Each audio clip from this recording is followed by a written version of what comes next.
நாங்க இதை சொல்லும் போது ஒருத்தர் எங்களுக்கு மெயில் போட்டிருந்தாரு.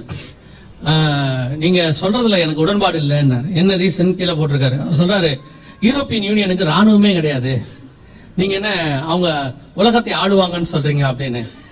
இப்பவும் சொல்றேன், கர்த்தர் சொன்னால் சொன்னதுதான். கர்த்தர் ராஜாவா தாவீதை மாத்தணும்னா அவன் முந்தின நாள் வரைக்கும் ஆடு கூட மேய்ப்பான். முந்தின நாள் கூட என்ன செய்வான்? ஆடு மேய்ப்பான். திடீர்னு நாளைக்கு காலம் அவன் ராஜாவாயிடுவான். கர்த்தர் யோசேப்பை மேல உட்கார வைக்கணும், முந்தின நாள் வரைக்கும் அவன் ஜெயில கூட இருப்பான். மறுநாள் காலைல அவன் அரண்மனையில செகண்ட் பிளேஸ்ல இருப்பான். கர்த்தர் எப்ப எதை வேணாலும் செய்வாரு. இப்ப பாத்தீங்கன்னா யூரோப்பியன் யூனியன் ஓன் ஆர்மி கொண்டாந்துச்சு. இப்ப ஸ்டார்ட் பண்ணிருச்சு. யூரோப்பியன் யூனியனுக்குள்ள எல்லா நாடுகளும் சொல்லிருச்சு, நாம யுஎஸ்ஏ நம்பி இருக்க முடியாது, நமக்குன்னு ஒரு ராணுவம் என்ன செய்யணும் வேணும்.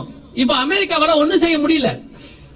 அமெரிக்கா சொல்லுது, நாங்க பாத்துக்கிறோம். அவன் சொல்றான், நாங்களே பாத்துக்கிறோம், எங்களை நாங்களே என்ன செஞ்சுக்கிறோம் பாத்துக்கிறோம் சொல்லி.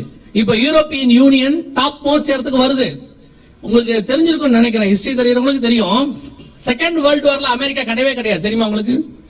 ஆரம்பத்துல இருந்து முடியற வரைக்கும் அமெரிக்கா கிடையவே கிடையாது. அது உள்ளுக்குள்ளேயே வரல, அது ஓரமா ஒரு பக்கம் உட்கார்ந்துட்டு இருந்துச்சு. திடீர்னு சும்மா இல்லாம இந்த ஜப்பான் என்ன பண்ணி விடுச்சு, பேர்ல் ஹார்பர் மேல என்ன பண்ணி விட்டான், குண்டு போட்டு விட்டான். இவன் திருப்பி அவங்க மேல 2 இது போட்டான், அணுகுண்டு போட்டான். அன்னைக்கு ஒரே ஓவர் நைட்ல அமெரிக்கா வல்லரசா மாறிடுச்சு. கர்த்தர் ராத்திரி வரைக்கும் வச்சிருப்பாரு, மறுநாள் காலைல வேற மாதிரி ஆக்கி விட்டுருவாரு. இன்னைக்கு யூரோப்பியன் யூனியன் நம் கண்களுக்கு முன்பாக சூப்பர் பவராக மாறிக்கொண்டு இருக்கிறது. கர்த்தர் சொல்லபடி வல்லமையும் அதிகாரமும் அவர்கள் கையில் என்ன செய்யுது, போயிட்டே இருக்குது. ஒரே யோசனை உள்ளவர்கள் வந்துட்டாங்க, 10 ராஜாக்கள் அதுல வந்துட்டாங்க. கர்த்தர் சொன்ன தீர்க்க தரிசனம் 100% ஆம் என்றும் ஆமேன் என்றும் என்ன செஞ்சிருச்சு, நிறைவேறிடுச்சு. அங்க சொன்னார் பாத்தீங்களா ஆண்டவர், அவன் ஜெயிக்கிறவனாகவும் ஜெயிப்பவனாகவும் புறப்பட்டான். அது இப்ப கொஞ்சம் கொஞ்சமா வந்துருச்சு. இப்ப கிரீடம் கொடுக்கப்பட்டது அப்படின்னு இருக்கும். அதுதான் 3ஆம் உலக யுத்தத்துக்கு பிறகு அவங்க கையில கொடுக்கப்பட போகிற கிரீடம்.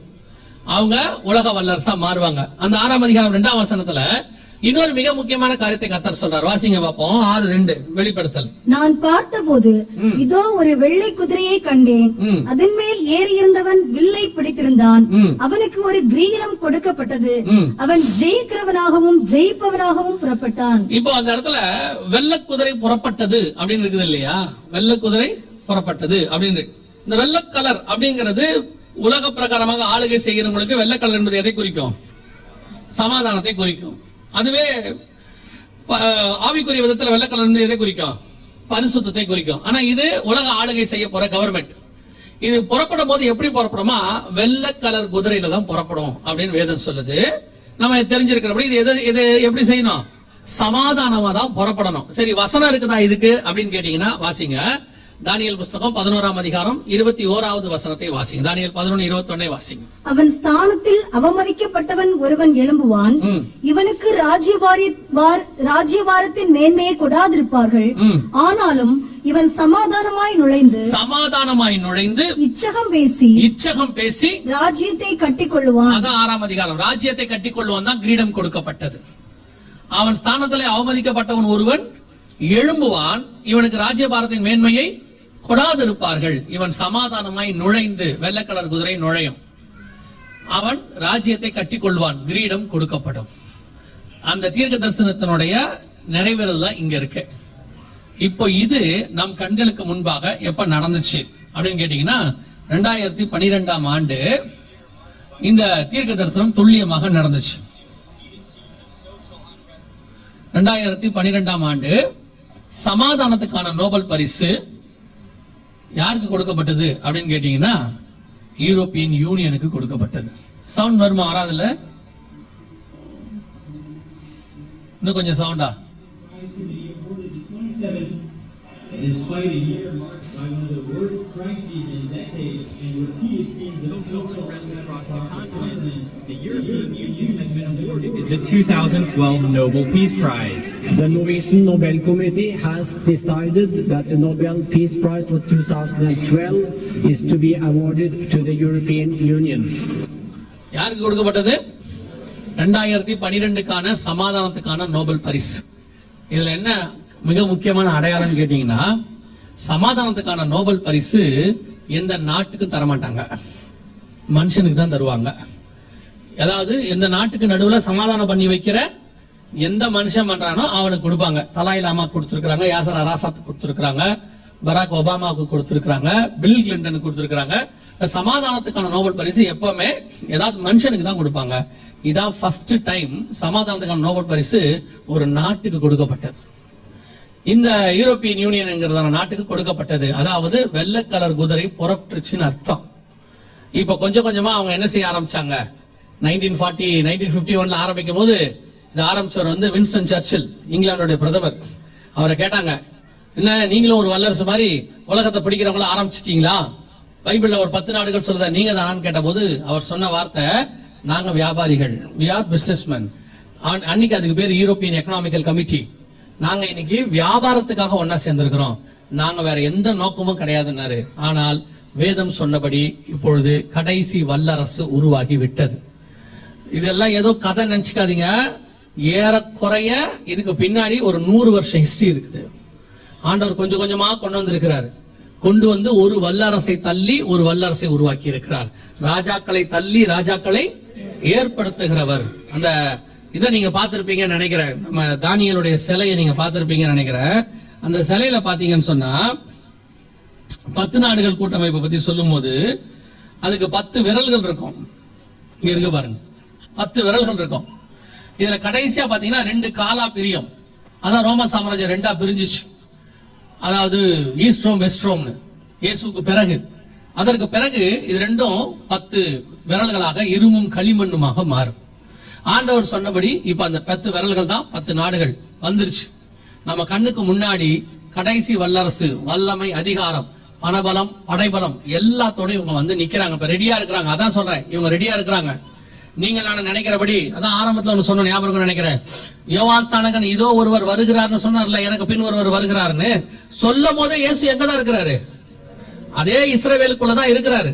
இப்ப பிரசங்கம் பண்ணிட்டு இருக்கிறோம்ல, இந்த காலத்துலதான் இந்த சர்வாதிகாரி இதே பூமிக்குள்ள எங்கேயோ ஒரு இடத்துல இருக்கிறான். குறிப்பா யூரோப்பியன் யூனியனுக்குள்ள இருக்கிறான். அதைத்தான் ஆண்டவர் சபைக்கு சொல்லி கொடுத்துக்கிட்டே இருக்கிறாரு. நீங்கள் அவனை தெரிந்து கொள்ள வேண்டியது அவசியம் அல்ல, அவன் வருவதற்கு முன்பதாக ஆயத்தப்பட வேண்டும் என்பதுதான் அவசியம். ஏன்னா இதுவரைக்கும் உலகம் கண்டிராத காலம் ஒன்று வருகிறது. இப்ப நம்ம அதுக்கு பயந்து போறோம்னு அர்த்தம் இல்ல. அதுக்கு முன்னாடி ஒரு மீட்பு இருக்கிறது. அந்த மீட்பு சபைக்காக வைக்கப்பட்ட மீட்பு. அவங்ககிட்ட இருந்து காப்பாத்துறதுக்காக சபையை கொண்டு போறாருன்னு நம்ம நினைச்சுக்கிறோம். நானே அப்படிதான் நினைச்சுக்கிட்டேன். ஆனா உண்மை என்னன்னா, சபை காலம் முடிஞ்சாதான் அவனே வருவான் பைபிள் சொல்லுது. தடை செய்கிறவன் நீக்கப்பட்டால் ஒழிய அந்த நாள் வராது. 2 தெசலோனிக்கேயர் 2ஆம் அதிகாரம் 7-8 வசனத்துல இருக்கு. ஆண்டவர் சொன்னபடி இப்ப நம்ம கண்ணுக்கு முன்னாடி கடைசியாக வர வேண்டிய இந்த 10 விரல்கள் சாம்ராஜ்யம் வந்துருச்சு.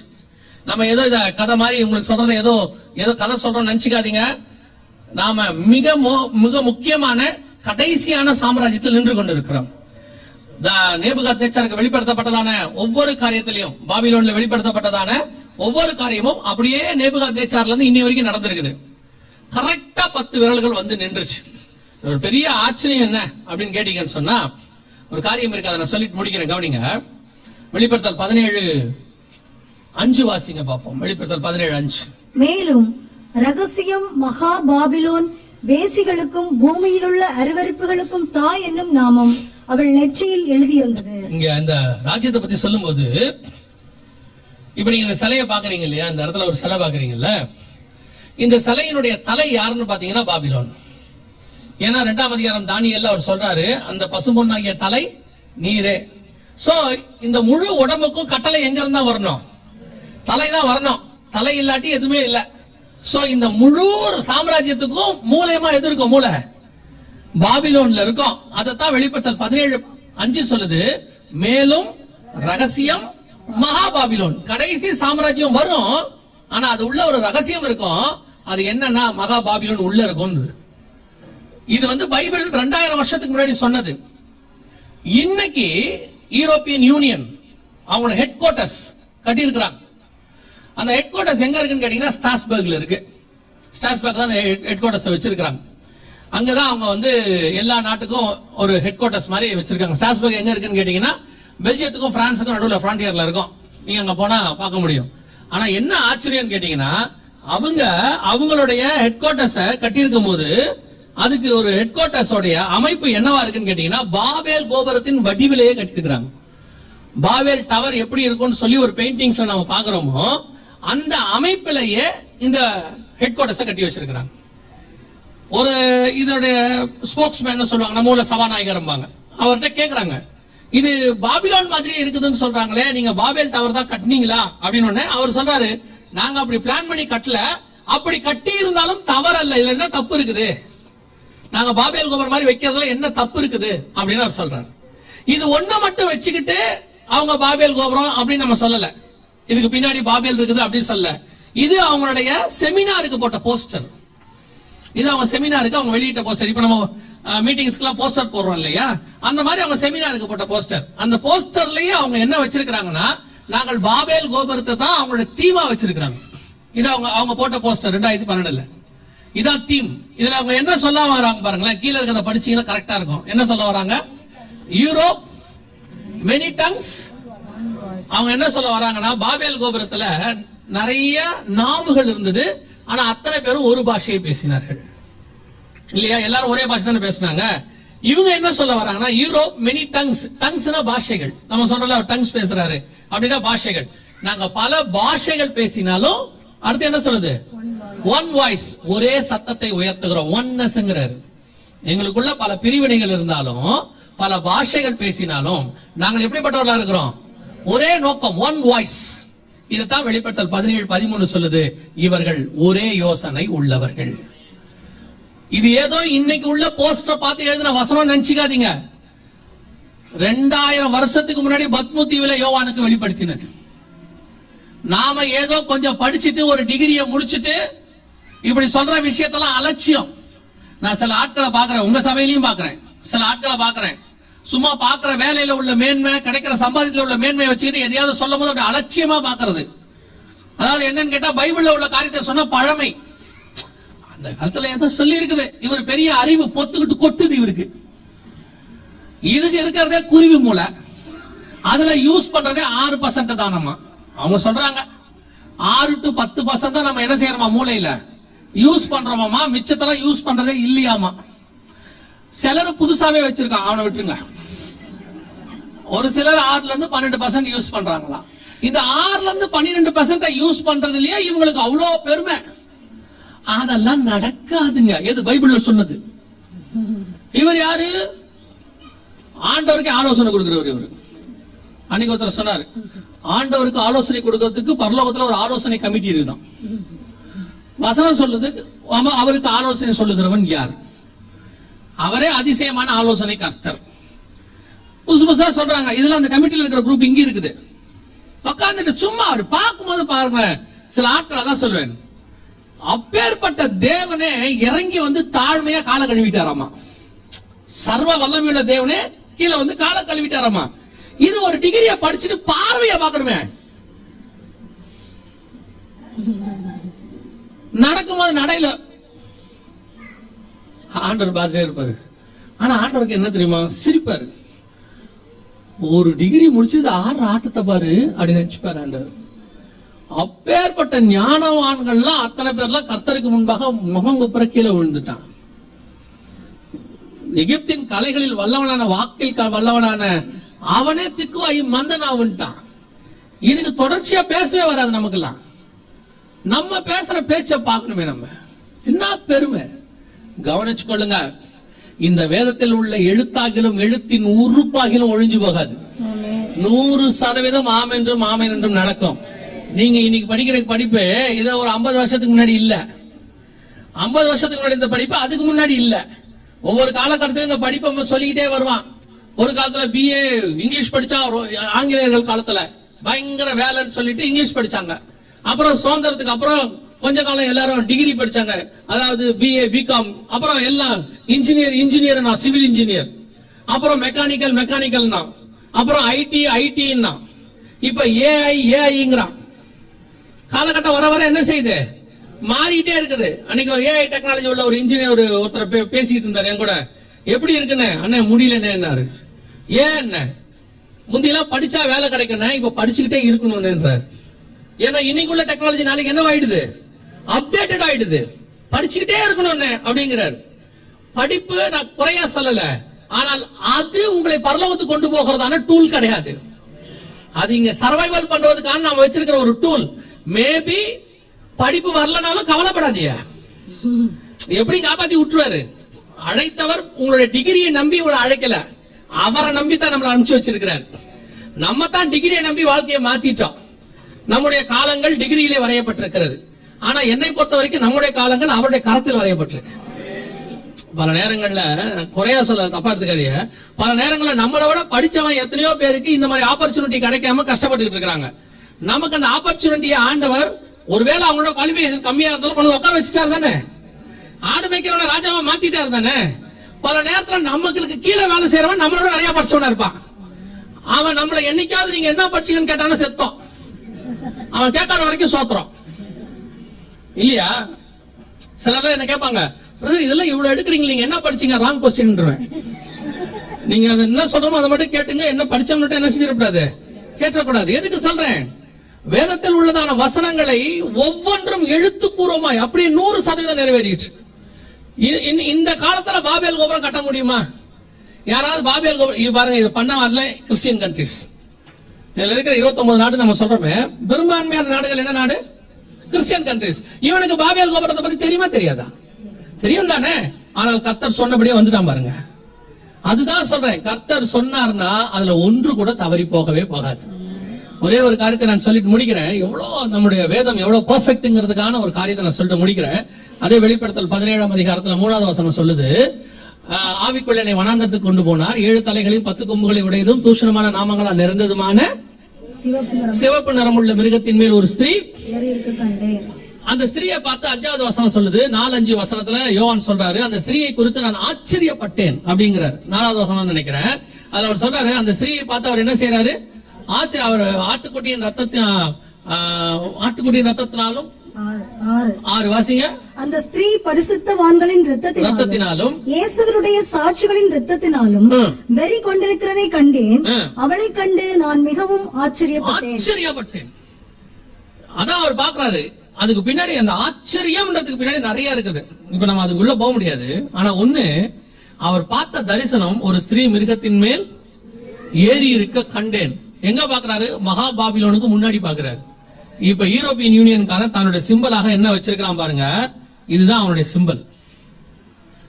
எல்லாத்துக்கும் இதான் சிம்பல். அவனுடைய மேகசினா இருக்கட்டும், ஸ்டாம்பிங்கா இருக்கட்டும், காயின்ஸா இருக்கட்டும், நோட்டா இருக்கட்டும், பார்லிமெண்ட் வாசல்ல இருக்கக்கூடிய சிலையாக இருக்கட்டும், எந்த பார்லிமெண்ட்டுக்கு போனீங்கனாலும் அந்த வாசல்ல இருக்கிற சிலையில ஒரு ஸ்திரீ மிருகத்தின் மேல் ஏறி இருக்க கண்டேன். அப்படியே இருக்கும்.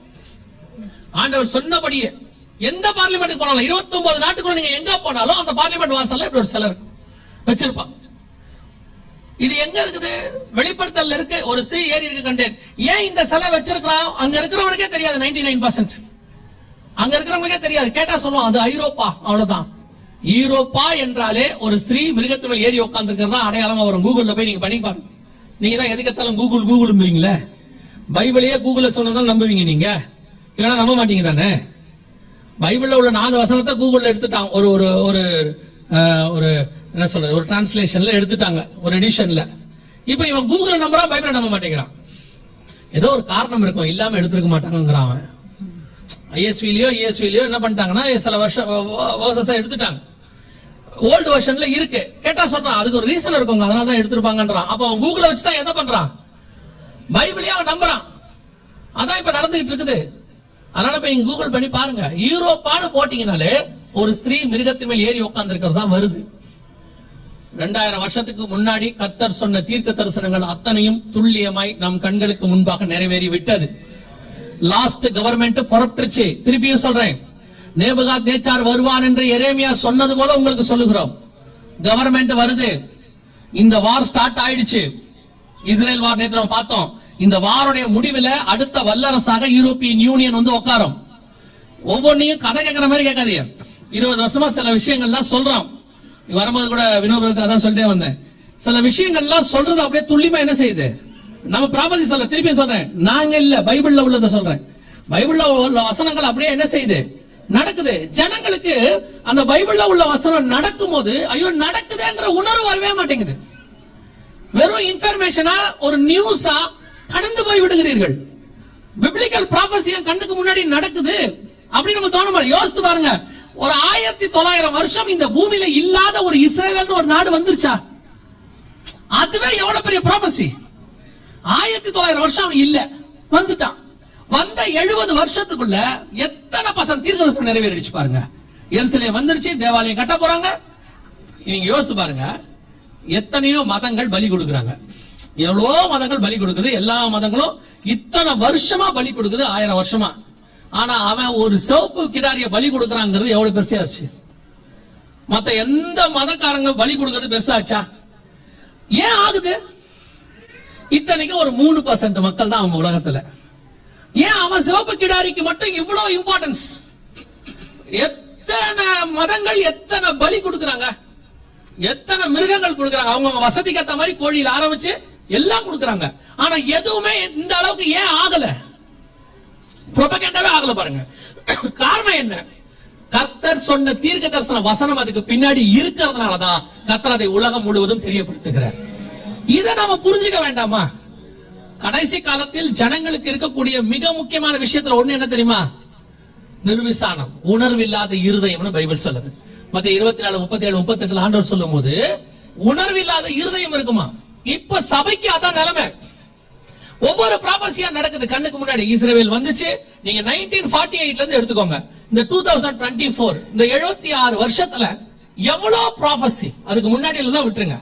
இஸ்ரேல் வந்துச்சு, எருசலேம் வந்துச்சு, தேவாலயம் ரெடி ஆயிருச்சு, பலி பொருள் ரெடி ஆயிருச்சு, நமக்கு முன்னாடி இருக்கிற வல்லரசு கீழே விழுது, அடுத்த வல்லரசு எழும்புது, அடுத்த கரன்சி வருது. நம்ம கண்ணுக்கு முன்னாடி இவ்வளவு ப்ராபசி. நான் இப்ப நம்ம 2 நாள் எடுத்ததை மட்டும் சொல்றேன். இவ்வளவு நடக்குது. ஏதாவது உணர்வு இருக்குதா உங்களுக்கு? இப்போ நமக்கு என்ன தோணுது? இப்ப கேட்டு முடிச்சுட்டு போகும்போது என்ன தோணுவீங்க? அடுத்து எங்க போலாம்? கிரில்லா, பார்பிக்யூவா, இல்ல வெஜிடேரியன் போயிடுவோமா? செருப்பு போடுற இடத்துலயே பிசாசு தட்டி தூக்கிட்டான் எல்லாத்தையும். இவ்வளவு 1.5 மணி நேரம் பேசுறத 3 நிமிஷத்துல தூக்கிடுவான். ஆனால் வேதம் சொல்லுது, ஒரு தேவ தூதன் வந்து சொல்லிட்டு போனானா மரியாள் அதை தன் மனதிலே வைத்துக் கொண்டாள். தானியேல் இடத்துல ஒரு தேவதூதன் வந்து சொல்லிட்டு போனா, நான் பல நாட்கள் அந்த செய்தியினாலே நோய்வாய்ப்பட்டவனை போல இருந்தேன். அவன் சொல்றான், அந்த பொருளை அறிய நான் ஆவலாய் இருந்தேன். யோசித்து பாருங்க. அதனாலதான் அவெல்லாம் பரிசுத்தவனாகி பரதீசுக்குள்ள போயிட்டான். இப்ப நமக்கு இன்னும் கன்ஃபர்மேஷனே இல்ல, இன்னும் கன்ஃபர்மேஷனே இல்ல. கவனிச்சு கொள்ளுங்க, காலம் மிக சமீபம். கர்த்தருக்கு சித்தமானால் நீங்களும் நானும் கடைசி ஜெனரேஷன், சபை காலத்துல சொல்றேன், உலகத்துல இல்ல, சபை காலத்தில். நம்முடைய காலத்தில் சபை எடுத்துக்கொள்ளப்படுமானால் நாம் தான் கடைசி தலைமுறையாக இருப்போம். அப்ப இந்த கிறிஸ்துவை சந்திக்கிற தலைமுறை நாம் இருப்போமா? யோசிச்சு பாருங்க. மோசே கிட்ட பிரமாணத்தை கொடுத்தாரு. கிட்டத்தட்ட 2000 வருஷம் அந்த பிரமாணம் வந்துகிட்டே இருக்கு. ஜனங்க கொஞ்சம் கொஞ்சமா பிரமாணத்துக்கு பழகி, அப்புறம் பிரமாணத்தை விட்டு விலகி, அப்புறம் பிரமாணத்தை அவன் ஒரு சடங்காச்சாரமா மாத்திட்டான். இயேசு வரும்போது அந்த பிரமாணத்தினுடைய மொத்த உருவமா நிக்கிறாரு. அவனால அவரை என்ன பண்ண முடியல? ஐடென்டிஃபை பண்ண முடியல. உணர்வு இல்ல பாருங்க. இப்ப அடுத்த 2000 வருஷம் சபை ஸ்தாபிக்கப்பட்டு ஸ்ட்ராங்கா இருந்து கொஞ்சம் கொஞ்சமா வழி விலகி இன்னைக்கு ஒரு வழி விலகின சபை தான் நல்ல சபைங்கிற இடத்துல நம்ம இருக்கிறோம். இப்ப இயேசு வரும்போது நமக்கு அந்த உணர்வு இல்ல பாருங்க. எல்லா ப்ராபசியும் நிறைவேறி நிக்குது, நமக்கு அந்த உணர்வு வருதா? இல்ல. நம்மளை பொறுத்த வரைக்கும் இப்போ எப்படி ஆயிட்டோம்? அவன் எப்படி சடங்காச்சாரமா பண்டிகை கொண்டாடி இருந்தானோ அதே மாதிரி, அவன் எப்படி சடங்காச்சாரமா காணிக்கை செலுத்தி இருந்தானோ அதே மாதிரி, அவன் எப்படி சனிக்கிழமை ஓய்வு நாள் அவனுக்கு, நமக்கு வெள்ளிக்கிழமை ஓய்வு நாள், வேலை முடிஞ்சு. இதுல நமக்கு என்ன ஒரு பெரிய பெருமை தெரியுமா? நான் தவறாம சர்ச்சுக்கு போயிருவேன், அப்புறம் பையன் கூட தான் தவறாம ஸ்கூலுக்கு போயிடுறான், ஃபெயில் ஆகல இல்லையா? அவனா இல்லையா? எல்லா ஸ்கூலுக்கு போறவனும் பாஸ் ஆவானு சொல்ல முடியாது இல்ல. படிக்கிறவன் தானே பாஸ் ஆவான், சீரியஸா எடுத்துக்கிறவன் தானே பாஸ் ஆவான், அடுத்த வருஷத்துக்கு போகணுங்கிற ஆசை இருக்க தானே பாஸ் ஆவான். சிலர் சொல்லுவான், விட்டா போத்துக்கலாம், அடுத்த வருஷம் பாத்துக்கலான் இருப்பான். அப்படி ஒரு குரூப் இருக்குல்ல. இது ஒரு குரூப் அப்படி இருக்கு சபையில. ஆனா இப்ப என்னன்னா அது பெருசா இருக்கு. இப்ப வெகு சீக்கிரத்தில் ஆண்டவர் வரப்போகிறார். So we must be ready. நாம் அந்த இயேசுவை சந்திக்க ஆயத்தப்பட்டிருக்கிறோமா? நான் திருப்பியும் சொல்றேன், இது நமக்கு கொடுக்கப்பட்டிருக்கிற ஆயத்த காலம் மட்டுமே, வேற எதுக்கான காலமும் கிடையாது. இது கிரேஸ் பீரியடுமா. இந்த போனை ரீசார்ஜ் பண்றதுக்கு ஒரு 2-3 நாள் கொடுப்பான் கடைசியா. கிரேஸ் பீரியட் வெறும் இன்கமிங் மட்டும் வரும், அவுட் கோயிங் போகாது.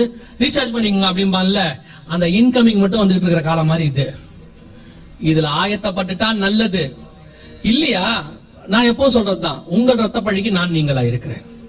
சொல்ல வேண்டியதை நான் என்ன குறிச்சோ, என் ஊழியத்தை பத்தியோ, என் தேவையை குறிச்சோ, என் குடும்பத்தை பத்தியோ இத்தனை வாட்டி வந்திருக்கிற ஒரு நாள் உங்கள் மத்தியில பேசினதில்லை, பெருமைக்காக சொல்லல. அந்த சபை பரலோகத்தில் போக வேண்டும் என்பது மட்டும் தான் தேவ திட்டம். என்னை பத்தி நீங்க தெரிஞ்சுக்க வேண்டிய அவசியம் உங்களுக்கு இல்லவே இல்லை. ஆனால் சொல்லப்பட்ட வார்த்தைகளுக்கு செவி கொடுங்கள். காலம் செல்லாது, இயேசு வரப்போகிறார். இந்த வருகையில நான் போகணும் அப்படின்னு நீங்க தீர்மானிச்சீங்கன்னா, முதலாவதாக இயேசு கிறிஸ்துவின் ரத்தத்தினால பாவ மன்னிப்பின் நிச்சயத்தை நீங்கள் பெற்றிருக்க வேண்டும்.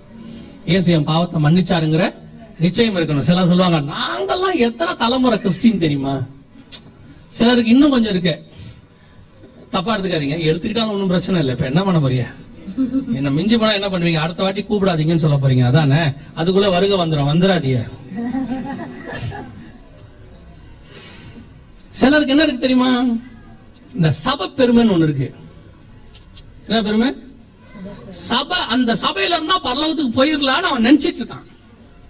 பொதுவா அந்த பாரம்பரிய சபையா இருக்காங்கல்ல, அவங்க சந்தா கட்டி சபையில இருந்தோம்னா கல்லறையில இடம் கிடைச்சிடும். அவங்க அந்த பரலோகத்துல இடம் கிடைச்ச மாதிரி நினைச்சுப்பாங்க. பாத்திருக்கீங்களா? நமக்கு கல்லறையில எல்லாம் இடம் இருக்கு, கொடுத்துருவாங்க. கல்லறையில கொடுத்துருவாங்க, யாரு இல்லன்னா. பரலோகத்துல கிடைக்குமா? அதே மாதிரி இந்த பெந்தகோஸ்தே சபைக்குள்ள ஒரு பாரம்பரியம் இருக்கு, ஒரு பெருமை இருக்குது. என்ன பெருமை தெரியுமா? நான் யாரு? ஐபிசி.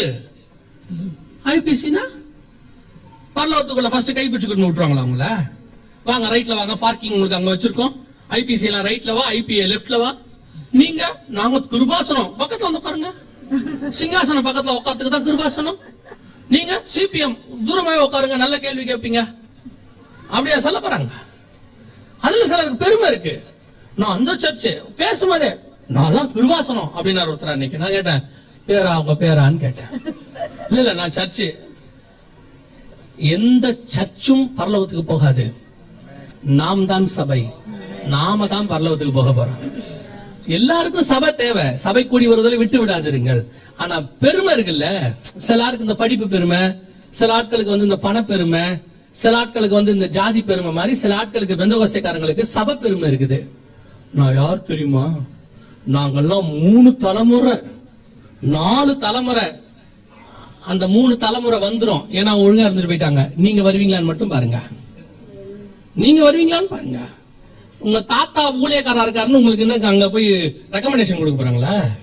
அவங்க தாத்தாலாம் ஊழியக்காரங்க அப்படின்னு பார்த்தா, ஆரோனுடைய சந்ததியில வந்தவர் தான் ஏலி. ஏலியோடைய பையங்க தான் இருந்தாங்க. அப்ப அவங்க எல்லாம் என்ன செய்யணும்? போணுமா இல்லையா?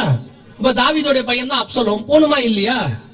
ஆபிரகாமுடைய பையன் தான் இஸ்மவேல், போணுமா இல்லையா? அப்பா வச்சு போக முடியாதுன்னு பழைய ஏற்பாட்டிலே முன்னி போச்சு. புதிய ஏற்பாட்டுல சான்ஸே கிடையாது. உங்க அப்பா ஊழியக்காரா இருந்தா அவர் போவாரு, நீ என்ன? உங்க அப்பா ஆவிக்குரியவரா இருந்தா அவர் போவாரு, நீங்க என்ன? சிலருக்கு அப்படி ஒரு பெருமை. அவரு நாங்க கர்த்தருக்கு ஸ்தோத்திரம், நமக்கு நல்ல தாய் தகப்பனை கொடுத்தாரு, நாம பரலோகத்துக்கு போய் அந்த பேரை காப்பாத்தணும்னு நினைச்சுக்கோங்க. அவ்வளவுதான். நான் இந்த சர்ச்சில் மெம்பர், அதனால முன்னுரிமை கொடுப்பாங்க. நீங்க இந்த சர்ச்சில் மெம்பரா இருக்கிறதுனால பார்க்கிங் கூட கொடுக்க மாட்டாங்க. அதுவே கிடைக்க மாட்டேங்குது. பரலோகத்துல எங்க கிடைக்கும் போது? நீங்க ஆயத்தப்பட்டா மட்டும்தான் கிடைக்கணும். 2வது, பிதா குமாரன் பரிசுத்தாவி நாமத்தினாலே தண்ணீர்ல மூழ்கி ஞானசானம் எடுத்திருக்கணும். ஞானசானம் எடுக்காம பரலோகத்துக்கு போகவே முடியாது. எதுக்கு எடுக்கணும்? அன்னைக்கு ஒருத்தர் கேட்டார், கல்லன் எடுத்தானா அப்படின்னு கேட்டார். நான் கேட்டேன், பக்கத்துல இருக்கிற இயேசுநாதர் எடுத்தாரா? கல்லனுக்கு பார்த்து இயேசுநாதர் தொங்கினார்ல, அவர் எடுத்தாரு தானே. நீ ஏன் இயேசுநாதரை பார்க்காம திருடனை பாக்குற? நல்லவனா இருந்தா இயேசுநாதரை பாரு, திருடனா இருந்தா திருடனை பாரு. அவ்வளவு பெரிய இயேசுநாதரை ஞானசானம் எடுத்துக்காரு, விட்டுட்டான். கல்ல எடுத்தானா? கல்ல பரதேசிக்கு போனா இயேசு சொல்லலையா? கூட்டிட்டு போற இயேசுக்கு அந்த பவர் உண்டு. அவர் பரலோகத்துக்கு தானே போனாரு, இவன் பரதேசிக்கு தானே போனா. நீங்க பரலோகம் போனா பரதேசிக்கு போகணுமா? பரலோகத்துக்கு பார்த்தா இவ்வளவு பிரயாசப்படுறோம். அப்ப நீங்க கண்டிப்பா பிதா குமாரன் பரிசுத்த நாமத்தை என்ன செய்யணும்? வெறும் இயேசு நாமத்துல எடுத்தோம், அதுல எடுத்தோம், இதுல எடுத்தோம், நீங்க எப்படி வேணா எடுத்துட்டு போங்க. ஆனா வேதம் சொன்னபடி எடுத்தீங்களான்னு மட்டும் பாருங்க. குழந்தையிலேயே கொடுத்துட்டாங்க, சின்ன வயசுல கொடுத்தாங்க. 2 ஞானசானம் இல்லையே, ஒரு ஞானசானம் தானே, ஒரே ஞானசானம் தான். குழந்தையில கொடுத்ததுக்கு பேர் ஞானசானமே கிடையாது. அது பிரதிஷ்டை நம்ம சொன்னோம், அவங்க ஞானசானம் பேர் வச்சுக்கிட்டாங்க. தண்ணியில மூழ்கி எடுத்தாதான் ஞானசானம். ஞானசானம் எடுக்காம பரலோகத்துக்கு போகவே 3வது மிக முக்கியமானது, எபேசியர் 4:30 சொல்லுது, மீட்கப்படும் நாளுக்கு என்று முத்திரையான பரிசுத்த ஆவியை துக்கப்படுத்தாதீங்க. சோ மீட்கப்படும் நாளுக்கு என்று முத்திரை எது? பரிசுத்தாவின் அபிஷேகம், ஒரு ஆவிக்குரிய ஐக்கியம். ஆவியானவர் உங்களுக்குள்ள இருக்கணும். அவர் தான் உங்களை பாவத்தை குறித்தும் நீதியை குறித்தும் நியாய தீர்ப்பை குறித்தும் கண்டித்து உணர்த்துவார். ஒரு கூட்டம் சொல்லிட்டு இருக்கு, அதெல்லாம் இப்போ இந்த கடைசி காலத்துல சாமிக்குரிய சபைக்குள்ள இருந்தே சொல்றான், அந்நிய பாஷெல்லாம் வேணுமா? ஆவிக்குரிய அபிஷேகம்லாம் இருக்கா? இருக்கு. பரிசுத்தாவின் அபிஷேகத்தை பெற்ற நாங்கள் சொல்லுகிறோம், ஆவியானவர் உண்டு. அவர்தான் நம்மை பரலோகத்துக்கு நேராக நடத்துகிறார், அவர்தான் உருவாக்குகிறார். நீங்க ஆவியில நிறைஞ்சு ஜெபம் பண்ணி பாருங்க, உங்களுக்குள்ள ஒரு பெரிய மாற்றத்தை கொண்டு வருவதற்கு ஆவியானவர் வல்லமை உள்ளவராய் இருக்கிறார். நான் இயேசுவை ஏற்றுக்கொண்டு 32 வருஷம் ஆகுது. இந்த 32 வருஷத்துல முதல் வருஷத்திலேயே பரிசுத்தாவியை பெற்றுக்கொண்டேன். ஆண்டவர் ஏற்றுக்கொண்ட ஒரு 3-4 மாசத்திலேயே இந்த 32 வருஷமும் ஆவியானவரை நடத்தி இருக்கிறார். அவர் தான் எனக்கு பக்கத்துணையாக இருந்திருக்கிறார். அவர் தான், நான் விழமாட்டேன் விழலன்னு சொல்லல, விழுந்திருக்கிறேன், எத்தனையோ முறை விழுந்திருக்கிறேன். அத்தனை முறையும் ஆவியானவர் என்னை தூக்கி நிற்க வைக்க வல்லமை உள்ளவராக இருந்தார். அல்லேலூயா. அதனால்தான் தாவீது சொன்னான், உம்முடைய பரிசுத்த ஆவியை என்னை விட்டு எடுக்காமலும். அவர் மட்டும் உங்க கூட இருந்தால் உங்களை கொண்டு போய் பரலோகத்திலே சேர்க்க அவர் வல்லமை உள்ளவராக இருக்கிறார். அல்லேலூயா. நம்முடைய ஆண்டவர் வெகு சீக்கிரத்தில் வரப்போகிறார். தொடர்ச்சியாக இதனுடைய 2வது முத்திரை 3வது முத்திரை காரியங்களை நாளை தினத்திலே கர்த்தருக்கு சித்தமானால், வருகை தாமதிக்குமானால் நாம் பார்க்க போகிறோம்.